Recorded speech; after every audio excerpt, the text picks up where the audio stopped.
Correct. Hello, అది క్షమించండి, నాకు కస్టమర్ కేర్ నుంచి కాల్ వచ్చిందండి, అది నేను కాల్ కట్ చేశాను. అంటే ఇప్పుడు మీరు నాకు ఏం చెప్పాలనుకుంటున్నారండి మీరు?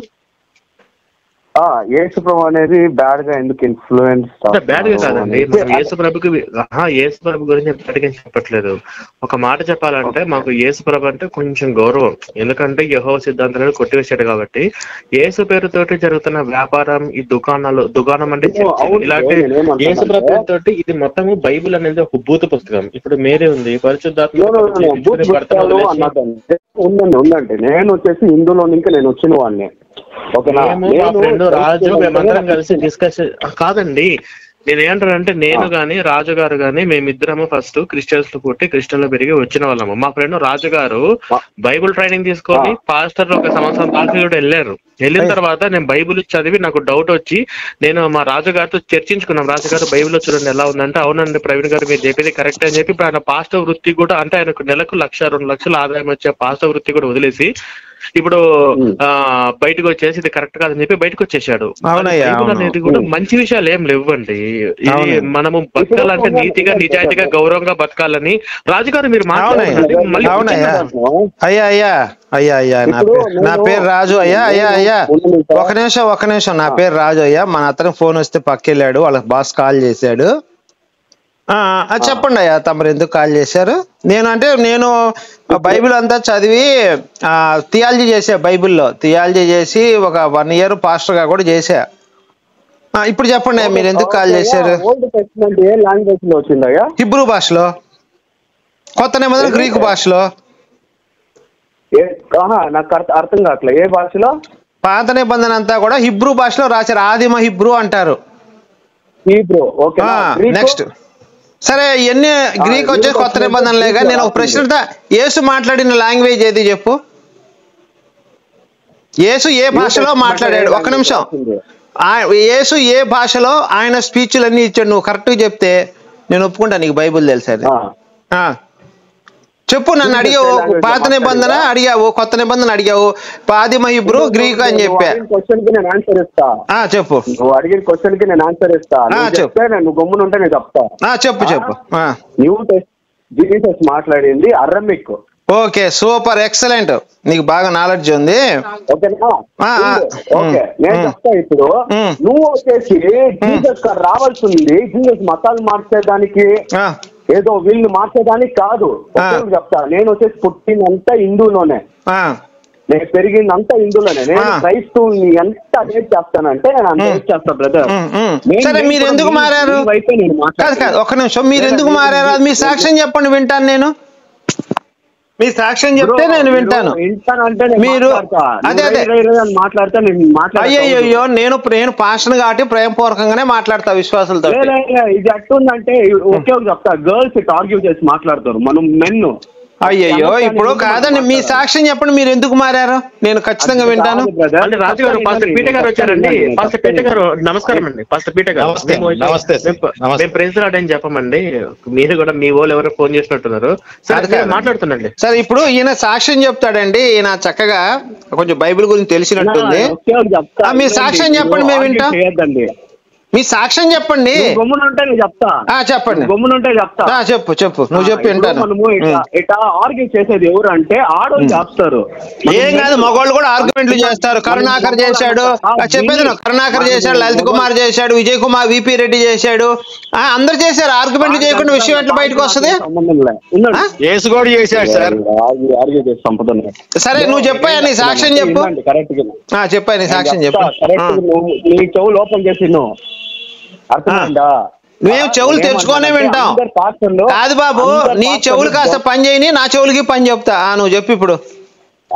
అప్పుడు నువ్వు పని చేసుకుని నాకు చెప్పు. నేనేమంటున్నాను అంటే అందరు పాస్టర్లు దొంగ పాస్టర్లు నేను ఒప్పుకుంటున్నా.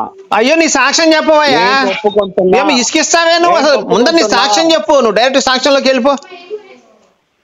డైరెక్ట్ గా సాక్ష్యం పాస్టర్ పీటర్ గారు, ఇప్పుడు సాక్ష్యం చెప్పంటే చెప్పడంలో క్రైస్తవులు ఎవరైనా సాక్ష్యాలు అడిగితే చెప్పొచ్చు కదండి. సాక్ష్యం చెప్పమంటారయ్యా? లేదు, మీ పాస్టర్ అన్నా నీ వయసు ఎంత? అన్నా నీ వయసు ఎంత? వయసుతో పనే ఉందయ్యా. వయసు యేసు వయసు అంటే 33 సంవత్సరాలకే. యేసు వయసు 33 సంవత్సరాలు. మరి యేసు కంటే 2 ఏళ్ళు పెద్ద నేను బాబు. ఒక నిమిషం, యేసు కంటే 2 ఏళ్ళు పెద్ద నేను. మరి యేసు 33.5 సంవత్సరాలకే చనిపోయాడు.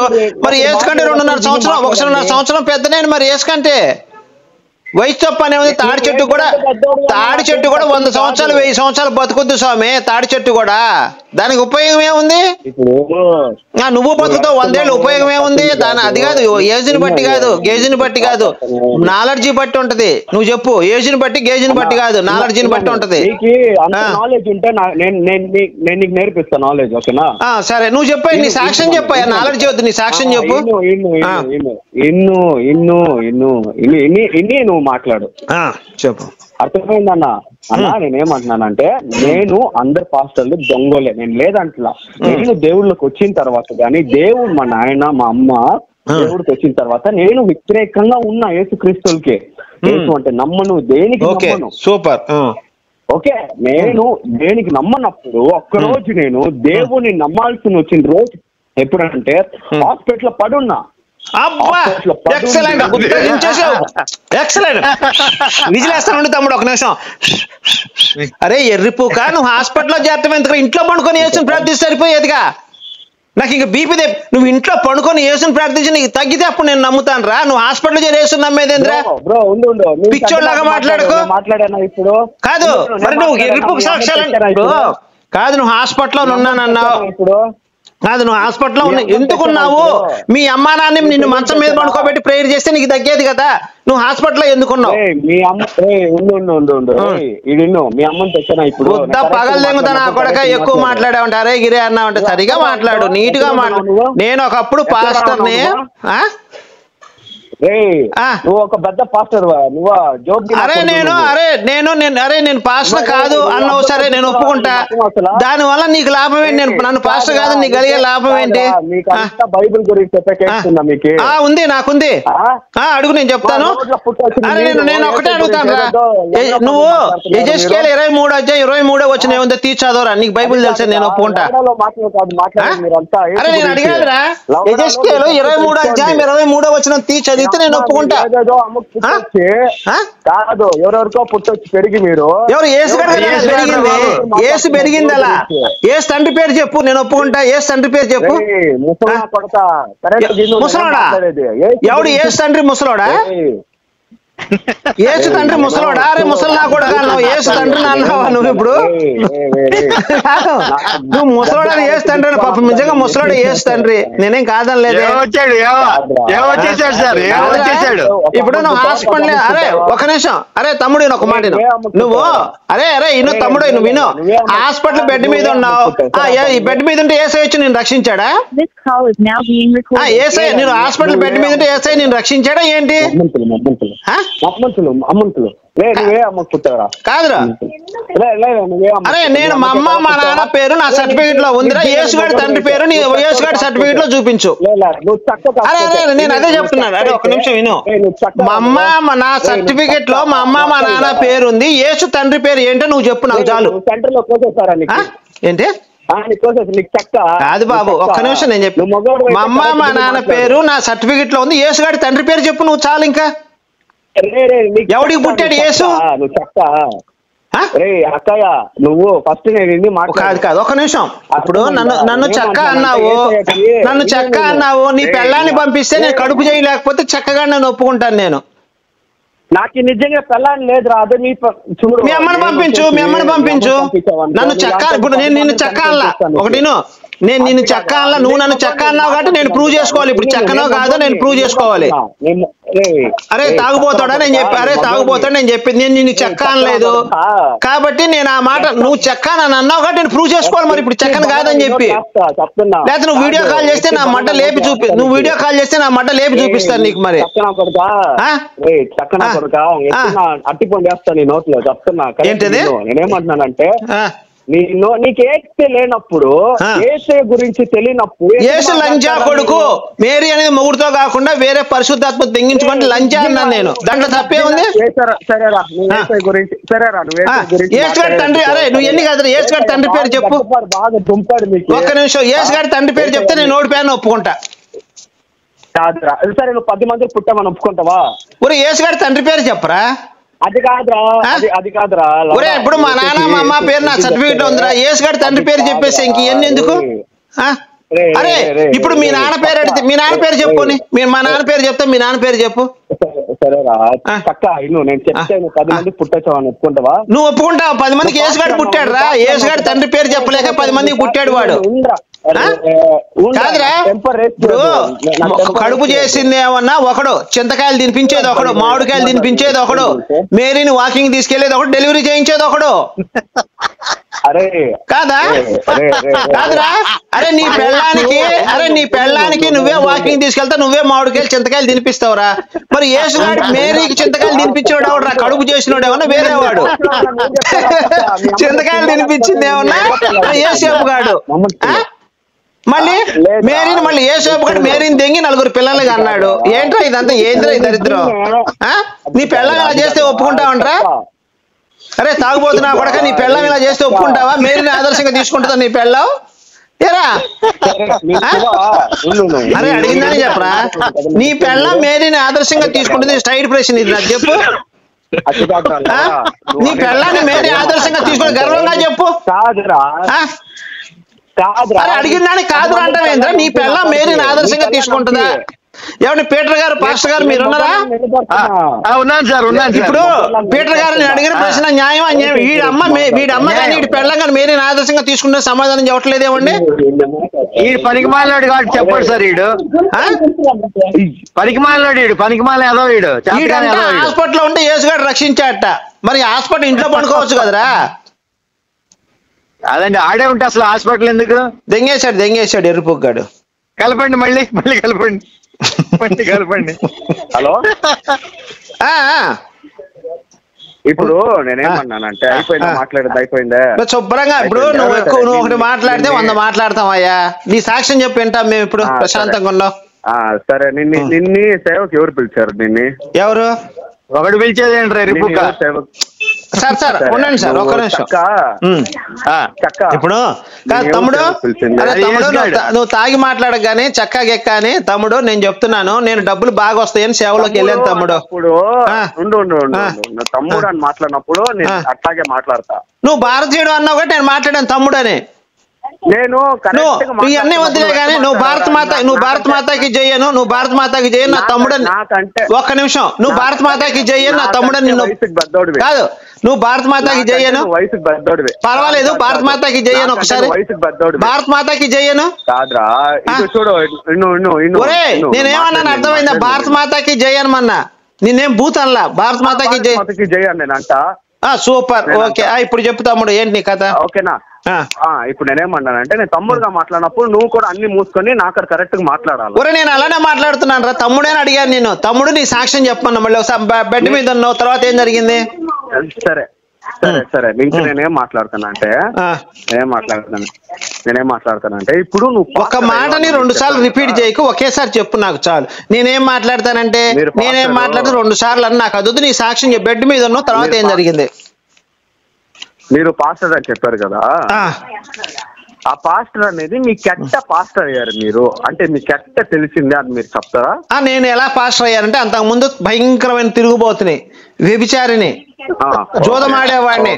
ఆ క్వాలిఫికేషన్ తో నేను పాస్టర్ అయ్యా. ఓకే. పాస్టర్ అవ్వాలంటే మంచోడు అవడు, పాస్టర్ అవడు గుర్తుపెట్టుకో. భయంకర ఏ పాస్టర్ నేను అడుగు, నేను ఇంతకుముందు భయంకరంగా దూతం ఆడేవాడిని, భయంకరంగా రేపులు చేశాను, భయంకరంగా మటలు చేసా, భయంకర అబద్ధాలు చెప్పేవాడిని, భయంకరంగా తిరిగేవాడిని, బర్రెలు దొంగిలించా, దొన్నలు దొంగిలించి ఈ సాక్ష్యాలు చెప్పారు కదా, అదే కేటగిరీ నుంచి వచ్చినోడు నేను ఇప్పుడు. చెప్పయ్యా, చెప్పు ఇప్పుడు చెప్పు. హలో ఏమ్మయ్యా? గొడవేం లేదమ్మా, ఆయనే మాకు ఫోన్ చేశాడమ్మా.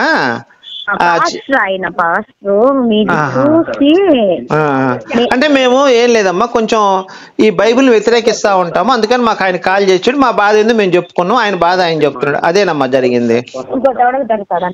గొడవేం లేదమ్మా, గొడవేం లేదు. కాదు, కొన్ని విషయాలు మీరు చెప్పడం వల్ల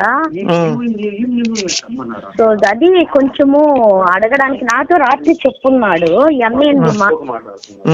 చెప్పండి అమ్మా, మీరు చెప్పండి, చక్కగా మాట్లాడుతున్నారు, చెప్పండి అమ్మా. మీ ఆయన చాలా దేవుడి నిజాలు మాట్లాడుతున్నాడు, నాకు మనసుకు నొప్పి అయిందని రాత్రి మీ గురించి మాట్లాడాడు. అమ్మా, ఆయన సాక్షి మీద హాస్పిటల్లో ఉన్నప్పుడు దేవుడు రక్షించాడండి, నిజమేనమ్మా అది? ఎవరండి? అంటే ఎట్లాగమ్మా ఆయన హాస్పిటల్ అంటే ప్రవీణ్ గారు ఒక్క నిమిషం ఆయన హాస్పిటల్లో ఉన్నప్పుడు ఎట్లా డాక్టర్ గారు ట్రీట్మెంట్ చేశారమ్మా? ఏమైనా దేవుడే వచ్చి ట్రీట్మెంట్ చేశాడా? చిన్న డౌట్ అమ్మా నాకు. ఎక్కడ ట్రీట్మెంట్ జరగలేదండి. అంటే నేను మిమ్మల్ని ఒక మాట అడుగుతాను, చెప్పండి అమ్మా. ఇప్పుడు మీరు క్రీస్తుని ఇష్టమై నమ్మేవాళ్ళ లేదా అందులో మీకు? లేదమ్మా, నాకు కాలికి అదేనమ్మా, నా కాలికి మోకాలికి దెబ్బ తగిలిందమ్మా. నేను ప్రార్థన చేశాను, నా మోకాలికి అమ్మ నేను ఎందుకు క్రీస్తుని ఎందుకు వ్యతిరేకించాను చెప్తానమ్మా. నాకు ఒకసారి మోకాలికి దెబ్బ తగిలి రక్తం వస్తుంటే క్రీస్తుకు ప్రార్థన చేశా, అయ్యా ఏసయ్యా, నేను క్రిస్టియన్గా ఉన్నప్పుడే ఏసయ్యా నా కాలు నొప్పి పోవాలి, నా దెబ్బ మానిపోవాలి అని చెప్పి ఒక రోజులో అనుకున్నాను. కనీసం నెల టైం పట్టిందమ్మా. అదంతా కూడా అప్పటి నుంచి యేసుని నమ్మటం మానేసా. మరి యేసు నాకు స్వస్థత చేయలేదు, అందుకే నేను యేసుని వ్యతిరేకించానమ్మా.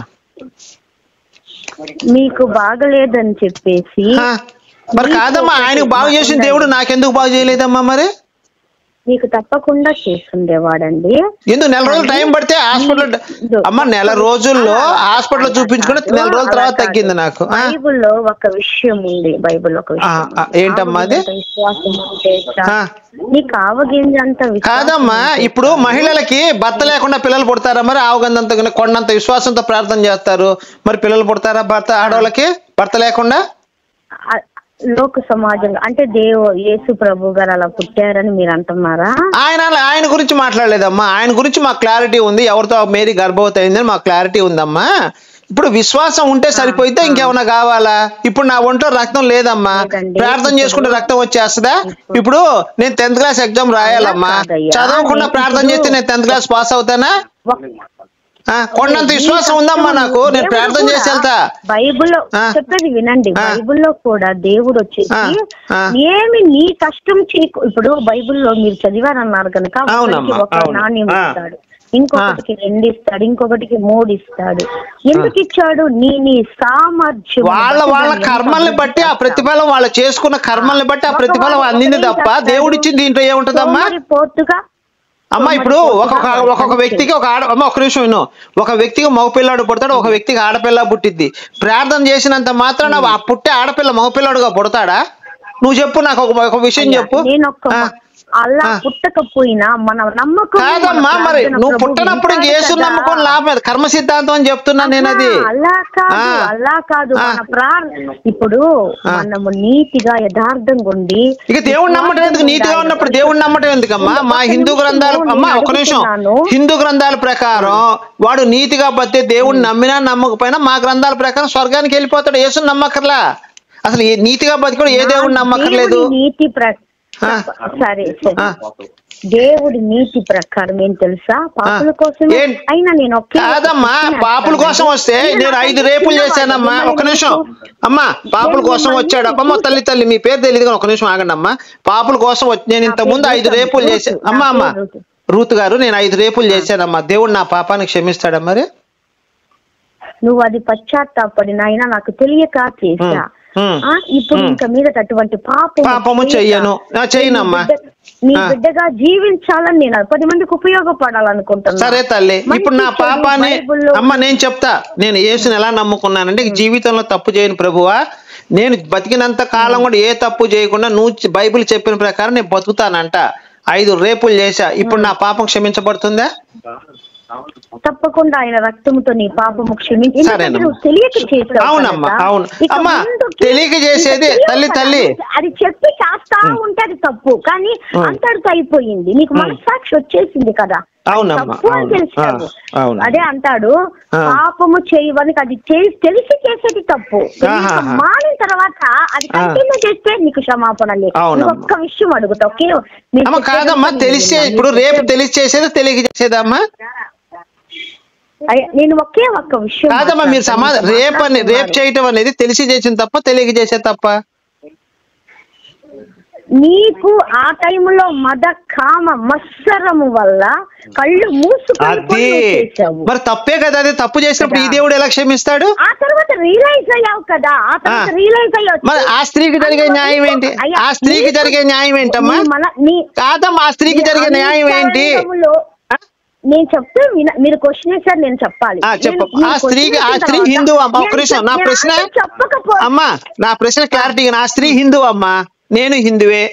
ఆ అమ్మాయిని రేప్ చేశాను, ఆ అమ్మాయిని చంపేశాను, బీరు బాటిల్స్ తో పొడిచి ఆ మానవంలో బీరు బాటిల్ దింపి ఆ అమ్మాయిని చంపేశాను నేను. ఆ అమ్మాయి చచ్చిపోయింది. ఇప్పుడు నేను ఏసై దగ్గరకు వచ్చి, అయ్యా ప్రభువా నేను తప్పు చేశాను, ఆ అమ్మాయి మానవంలో బీరు బాటిల్స్ దోపానయ్యా, ఆ అమ్మాయి చచ్చిపోయింది, నన్ను క్షమించయ్యా అన్న. ఇప్పుడు ఆ అమ్మాయి హిందువు, యేసుని నమ్మలేదు. ఆమె ఎక్కడికి వెళ్తుంది, నేను ఎక్కడికి వెళ్తాను చెప్పండి అమ్మా? ఆమె గురించి ఉండద్దు, ఎందుకంటే ఆమె పట్ల తప్పు చేసింది మీరు. ఆమె జీవితాన్ని పాడు చేసి ఆమెది దేవుడు చూస్తాడు. మనుషులంతా దేవుడు పెట్టలే కదమ్మా, మనుషులంతా దేవుడు పెట్టలేగా.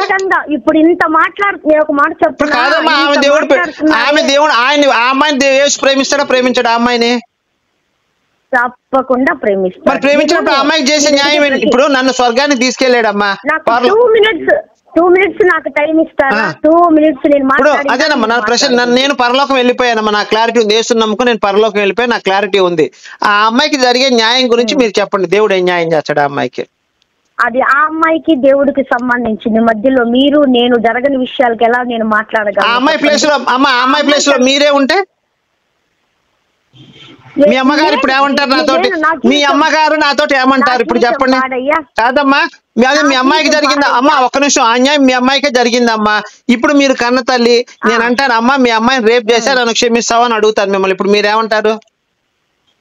కేసు పెట్టద్దాం అమ్మా, కేసు పెట్టద్దంట అమ్మా, కేసు పెట్టద్దంట. మీరు పెట్టకుండా ఉంటారా? నేను నిజంగా పెట్టను.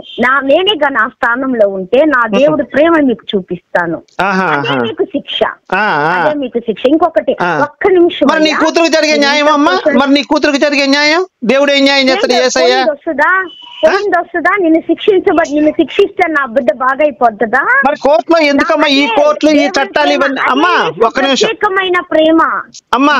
కోర్టు చట్టాలు ఎందుకమ్మా? మరి రేప్ చేసిన వాళ్ళకి మనకు ఇంకా అంగాలు కోసేయండి, మరణ శిక్ష విధించండి, ఉరి తీయండి అని మహిళా సంఘాలు ఉన్నాయి కదా, మీరు వాళ్ళ దగ్గరికి వెళ్ళి ఈ మాట చెప్పగలరా?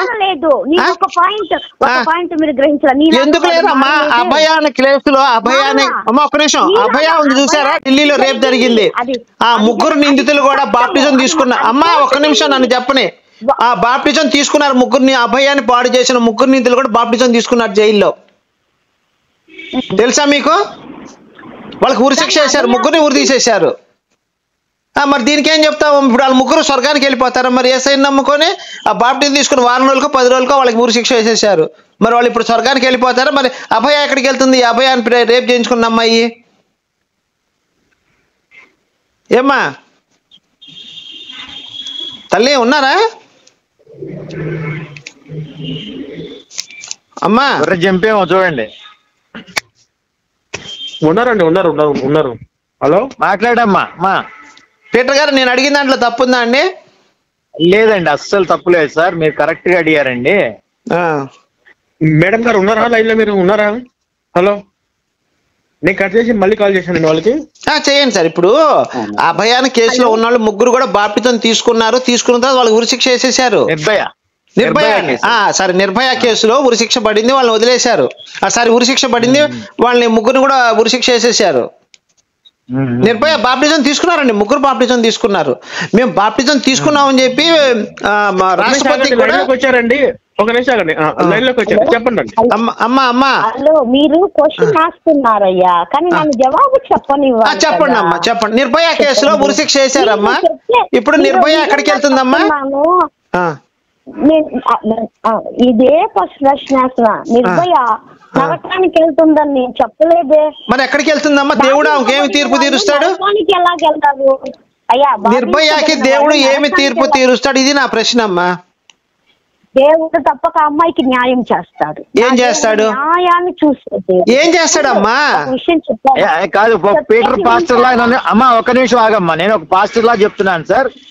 అయ్యా మీరెవరో కానీ నాకు తెలియదు, ఒక పాస్టర్ లా చెప్తున్నా. ఇప్పుడు ఆ అమ్మాయి కనుక నమ్మి బాప్తిజం పొందకపోతే, ఆ యేసుని తన రక్షకుడిగా అంగీకరించకపోతే ఆ నరకానికి పోయిద్ది. కరెక్ట్ అండి, ఇది మాత్రం నిజం అండి. అది బైబిల్ ప్రకారం, మా బైబిల్ మార్కు సువార్త 16:16 ప్రకారం, మా బైబిల్ ప్రకారం నమ్మి బాప్తిజం పొందిన వాడు రక్షింపబడను, నమ్మని వానికి శిక్ష విధింపబడిన ఉంది. ఆ అమ్మాయి హిందువుగా అయితేనా, ముస్లిం అయినా, జైన్ అయినా, సిక్ అయినా, జొరాస్ట్రియన్ అయినా, యూదులైనా సరే, ఆ అమ్మాయి మా యేసుని నమ్మలేదు కాబట్టి ఆ అమ్మాయి నరకానికి పోయింది. అది నేను చెప్తున్నా ఒక పాస్టర్ లాగా. చెప్పండి, పాస్టర్ లాగా చెప్తున్నా. అమ్మా మీరు చెప్పండి అమ్మా. ఇప్పుడు హలో, ఒక నిమిషం చెప్పండి అమ్మా. హలో రూత్ గారు చెప్పండి అమ్మా. మీరు క్వశ్చన్ వేసింది మీరే కదా? అమ్మా నేనేనమ్మా, నా పేరు రాజు అమ్మా. చెప్పండి అమ్మా, నేనే క్వశ్చన్ వేసింది. ఉండండి. మీరు ఇప్పుడు మాట్లాడేటప్పుడు నా సొంత విషయం మీరు నేను ఎవరో మీకు తెలియదు, మీరెవరో నాకు తెలియదు. నేను ప్రశ్న ఉద్దేశంతో అడిగానమ్మా, అంత వేరే ఉద్దేశం ఏం లేదు. 150 days నేను ఫాస్టింగ్ ఉన్నాను, దేశం కోసం, జనాల కోసం, నాయకుల కోసం, క్రైస్తవుల కోసం. మీరందరూ నాకు చెప్పాలా మీరు నా కోసం ఉండమని. మనస్సు అందరూ దేవుని యొక్క ప్రేమతో అందరూ బాగుండాలని 150 రోజులు నేను అనుకునింది 52 days, 29 స్టార్ట్ చేశా. కంటిన్యూ అయిపోతాను. నా మనసు దేవుడు అలాగే. ఇప్పుడు మీరు మాట్లాడేటప్పుడు పరిశుద్ధాత్మ తండ్రి నా మనసులో ప్రేరేపణ ఏంటి తెలుసా? మీరు ఇట్లా దేవుడు మిమ్మల్ని బహుగా ప్రేమిస్తున్నాడు బ్రదర్. మీరు పరిశుద్ధాత్మ మీ ఒంటి మీదకి వచ్చాడా అమ్మా ఇప్పుడు? అమ్మా కాదమ్మా, ఒంటి మీద మీ మీద పరిశుద్ధాత్మ వస్తే, నా ఒంటి మీదకి వస్తే నేను ఆడవాళ్ళు కడుపులు చేస్తున్నానమ్మా, నా సంగతి ఏం చెప్పుకోవాలి చెప్పండి? నా ఒంటి మీద పరిశుద్ధాత్మ వస్తే నేను ఆడవాళ్ళకి గర్భం చేశాను, 2-3 ఆడవాళ్ళకి. మరి మీ ఒంటి మీదకి వస్తే మీరు ఫాస్టింగ్ ఉన్నారట. మరి ఇదేంటమ్మా, నా ఒంటి మీదకి వచ్చి పరిశుద్ధాత్మ ఒక చండాలని పని చేయించు. నేను అదే చెప్పిన, నన్ను అడిగింది అమ్మాయి, నా గర్భవతిని ఎందుకు చేసావంటే నేను పరిశుద్ధాత్మ ప్రేరణతో చేశానని చెప్పా. నేను పాస్టర్ గా ఉన్నప్పుడు అడుగుతున్నాను, మీకు దేవుడు ఏం ద్రోహం చేశాడయ్యా? ఏమి న్యాయం చేశాడు? ఏమి న్యాయం చేశాడు చెప్పమ్మా నాకు. దేవుడు ఏం న్యాయం చేశాడు? నా ఎందుకు నమ్మాలి చెప్పమ్మా? నేను మీకేం ద్రోహం చేశాడు చెప్పండి. నాకేమి న్యాయం చేశాడంట? ఇప్పుడు కాదమ్మా, నేను యేసుని నమ్ముకున్నప్పుడు నాకు 25 లక్షలు అప్పు ఉందమ్మా. ఈ రోజు అది ఇప్పుడు కూడా 25 లక్షలు అప్పు ఉంది. నేను ఆయన 5 సంవత్సరాలు నమ్ముకొని ప్రార్థన చేశాను, నా అప్పులు పోవాలని పోలేదు. మరి యేసుని నమ్ముకొని 5 సంవత్సరాలు టైం వేసి వెనక్కి తీసుకురాగల దేవుడు చెప్పు? నిన్ను దేవుడు 25 లక్షలు అప్పుడు నిన్ను చేయమన్నాడు, నువ్వు చెయ్యి. మరి ఆయన ఎందుకున్నాడు? మా పాపులు పిల్లలు వచ్చిందని చెప్పాడు. నేను జోదమాడే ఎన్ని పోగొట్టుకున్నా. మరి నేను పాపిని అయిన తర్వాత నేను యేసుని నమ్ముకున్నా. అమ్మా నా ప్రశ్న కాదమ్మా, ఒక నిమిషం, నా ప్రశ్న వినండి అమ్మా. అమ్మా రూత్ తల్లి ఒక మాట వినమ్మా. నేను ఇంతకు ముందు హిందూగా ఉన్నప్పుడు నేను భయంకరమైన జోదర్ని, వ్యభిచారిని, పేకాట ఆడేవాడిని, ఎవడు పడితే వాడిని కొడతా ఉండేవాడిని, తాగుతుండేవాడిని, పొద్దున్నే బార్ షాప్ కి 8ంటికి వెళ్ళిపోయాడు, నాకు నుంచున్నట్టు తీసిందాకా తీసి ఒక బాటిల్ అట్లా ఉన్నోడిని నేను పాస్టర్ గా మారిపోయా తర్వాత. ఎందుకంటే ఈ క్వాలిఫికేషన్ నుంచి కూడా పాస్టర్లకు ఉన్నాయి. తర్వాత నేను పాస్టర్ గా మారిపోయిన తర్వాత నా ఈ 25 లక్షలు అప్పు అయింది. ఒకటి చెప్పాడు నాకు, నువ్వు దేవుడిని నమ్ముకుంటే నీ అప్పులన్నీ పోతాయి అని చెప్పి, నీ బాధలన్నీ పోతాయి, నీ కష్టాలన్నీ పోతాయి అన్నాడు. 5 సంవత్సరాలు వెయిట్ చేశానమ్మా 25 లక్షలు అప్పు పోవడానికి. వడ్డీలు కట్టి 50 లక్షలు అయింది ఇప్పుడు అయ్యి. ఏమ్మా తల్లి వింటున్నారా? మరి 5 సంవత్సరాలు నా అప్పులు ఎందుకు తీర్చలేదమ్మా? మరి 25 లక్షలు మళ్ళీ డబుల్ అయింది కదా, ఇప్పుడు తీరిపోయినాయి మీ అప్పులంతా. నేను అదే దేవుడు ఏం లేడని చెప్తున్నా. అందుకనే నేను దేవుడిని అసలు నమ్మద్దురా బాబు, కష్టపడి పని చేసుకోండి. ఇప్పుడు ఎందుకు డబుల్ అయిందయ్యా? వడ్డీలు కట్టానమ్మా, వడ్డీలు కట్టా, పిల్లలు పెట్టినాయ్యా, డబ్బులు పిల్లలు పెట్టినాయి. అవును దేవుడిని వదిలేసావు. అవును 5 నిమిషాలు 25 లక్షలు తీరాల్సింది, మరి 50 లక్షలు ఎందుకు అయిందయ్యా? వడ్డీలు కట్టాను, పిల్లలు పుట్టినాయి అమ్మాయి. అసలు పిల్లలు పుట్టి వడ్డీలు అయినాయి. మరి నువ్వు నమ్మే హిందుత్వము, నువ్వు నమ్మే భగవద్గీత, నువ్వు నమ్మే ఉపనిషత్తులు, సూపర్, ఎక్సలెంట్ ప్రశ్న, ఎక్సలెంట్ ప్రశ్న, రైట్ అమ్మ, ఎక్సలెంట్ ప్రశ్న. అమ్మా నువ్వు అడిగావు నన్ను చెప్పని. మా శ్రీకృష్ణ భగవానుడు ఏం చేశాడంటే, నువ్వు చేసే కర్మలను బట్టే నీకు ఫలితం ఉంటుందని చెప్పాడు. అంటే నువ్వు మంచి కర్మలు చేస్తే నీకు మంచి ఫలితం ఉంటుంది, చెడు కర్మలు చేస్తే చెడు ఫలితం ఉంటుంది అన్నాడు. నేను తాగటం అమ్మా ఇను తల్లి ఇను, అమ్మ కర్మ సిద్ధాంతం అది బైబిల్లో ఉందా? బైబిల్లో లేదమ్మా. అమ్మ సార్ ఒక నిమిషం, ఈమెకు బైబిల్ తెలియదండి. గారు మీకు బైబిల్ తెలియదు, నేను ఒక పాస్టర్ గా చెప్తున్నా అమ్మా. బైబిల్లో ఎప్పుడు కూడా మనకి కర్మ సిద్ధాంతం ఇట్లాంటివి ఏమి ఉండవండి. అలాంటివి నువ్వు ఏమైనా బైబిల్లో అలాంటిది ఏమి ఉండదు. అన్యులకి వాళ్ళ కర్మల ప్రకారం తీర్పు తీరుస్తాను ఉంటది కానీ క్రైస్తవులకు కాదు. అమ్మా ఒక నిమిషం, అమ్మా రూత్ గారు మీరు చెప్పేదినమ్మా. అలా కర్మ ప్రకారం అయితే అసలు యేసు అవసరమే ఉండదమ్మా. యేసుని నమ్మాల్సిన అవసరమే ఉండదు. మొత్తం క్రైస్తవ సిద్ధాంతం మొత్తం మీరు చెప్పేదాని ప్రకారం అయితే సంకనాకి పోయిద్ది. అది మీరు చెప్పే తప్పు బోధన, అది మీది సాతాను బోధన. మీరు తప్పు మాట్లాడుతున్నారు. మీరు అపవాది మిమ్మల్ని శోధిస్తున్నాడు, మిమ్మల్ని బాగా శోధిస్తున్నాడు. మీరు అన్నీ తప్పు చెప్తున్నారు. మీకు అసలు బైబిలే తెలియదు. మీకు అసలు బైబిలే తెలియదు. అపవాది మిమ్మల్ని బాగా శోధిస్తున్నాడు. మిమ్మల్ని బాగా పట్టి పీడిస్తున్నాడు అమ్మా మిమ్మల్ని. నేను ఒక పీటర్ పాస్టర్ లాగా నేను చెప్తున్నా. అపవాది నేను చెప్పేది వినండి అమ్మా. మీరు అంతా ఇప్పటి వరకు, అవును నేను పాస్టర్ని, ఇప్పటి వరకు మీరు చెప్పిన సోదంతా విన్నా నేను. మిమ్మల్ని బాగా అపవాది శోధిస్తున్నాడు అమ్మా మిమ్మల్ని. కాదండి, ఫస్ట్ బైబిల్ చదువుకోండి. నమ్మి బాప్టిజం తీసుకోకపోతే దేవుడు రక్షిస్తాడండి మనల్ని. చెప్పండి ఒక మాట. రక్షించడండి. మా బైబిల్లో నమ్మి బాప్టిజం పొందిన వానికి, నమ్మి బాప్టిజం పొందిన వాడే. రూతు తల్లి ఒక నిమిషం ఉండమ్మా. ఇప్పుడు డాక్టర్ బాబాసాహెబ్ అంబేద్కర్ బాప్టిజం తీసుకోలేదండి. బైబిల్ ప్రకారం నరకానికి వెళ్తాడా, స్వర్గానికి వెళ్తాడా?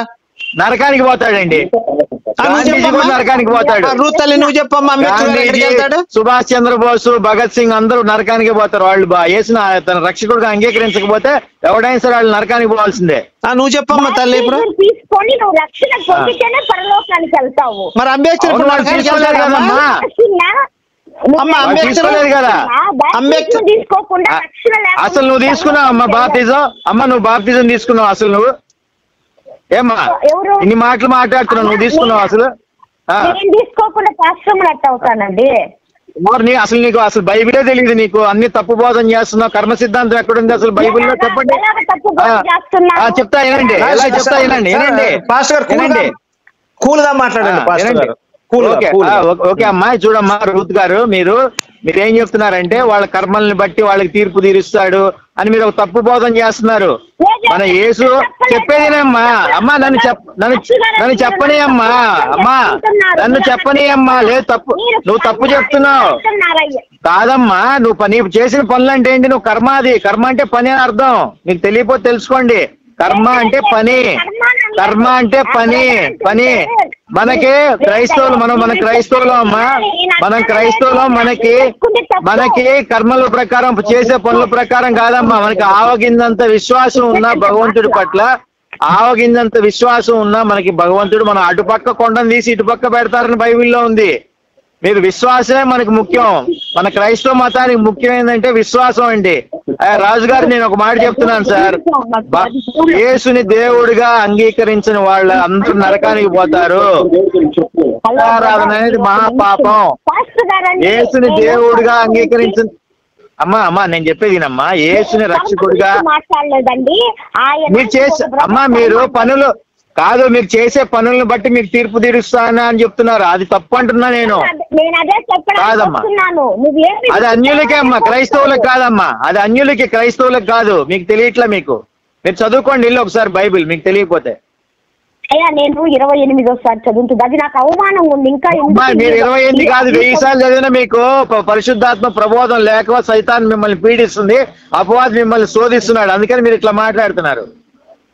అర్థమైందమ్మా? మీరు 20 ఎన్నిసార్లు చదివామని ఏం మాట్లాడారంటే, మీరు ఆ అమ్మాయికి ఏం తీర్పు తీరుస్తారంటే ఆమె కర్మను బట్టి ఆమెకి తీరుస్తారు. ఆమె పనులు ఏమేమి పనులు చేసింది దాన్ని బట్టి తీరుస్తారు అంటున్నారు. తప్పది చాలా. ఎవరైతే మన ప్రభువుని నమ్మరో అమ్మ మీరు అంది అదేనమ్మా. మీరు అందదే ఇంకా వాళ్ళ కర్మల్ని బట్టి వాళ్ళ పనుల్ని బట్టి అంటే ఇంకా మనకి యేసు ఎందుకు వేస్ట్ కదా అక్కడ. ఆ యేసుని నమ్మటం దేనికి అందరూ అంటారు. మీరు ఎదుటి వాళ్ళకి ఎక్కువ ప్రశ్నలు వేసే ఛాన్స్ ఇస్తున్నారమ్మా. మీరు అది చాలా తప్పు. మీరు ఒకటే చెప్పాలి. నమ్మి రాజుగారు నేను ఒకటే చెప్తున్నాను సార్. నమ్మి బాప్టిజం పొందిన వాడు రక్షించబడదు రండి. నమ్మని వాడికి శిక్ష విధించబడును. వాళ్ళు ఎన్ని మంచి పనులైనా చేయనండి. మా యేసుని నమ్మకపోతే, మా క్రైస్తవంలోకి రాకపోతే శిక్ష విధించడం అనేది ఖాయం. ఇది మా బైబిల్ మొత్తం కూడా విశ్వాసం మీద, దీనికి ఆధారం విశ్వాసమేనండి. ఇక వేరేదేం కాదు. రక్షకుడిగా, తమ సొంత రక్షకుడిగా నమ్మాలి. యేసు ప్రభు రక్తంలో కడగబడాలి. అప్పుడే వాడికి పరలోకం వస్తుంది. కానీ మిగతా ఏ పనులు చేసినా కూడా యేసుని నమ్మకపోతే వాళ్ళకి ఎలాంటి ఇది ఉండదు. ఇది మా క్రైస్తవ సిద్ధాంతం అండి. మీరు ఇది నమ్మితే నమ్మండి, లేకపోతే లేదు, అది మీ ఇష్టం. కానీ ఈవిడ చెప్పేది మొత్తం తప్పు బోధ అండి. హలో,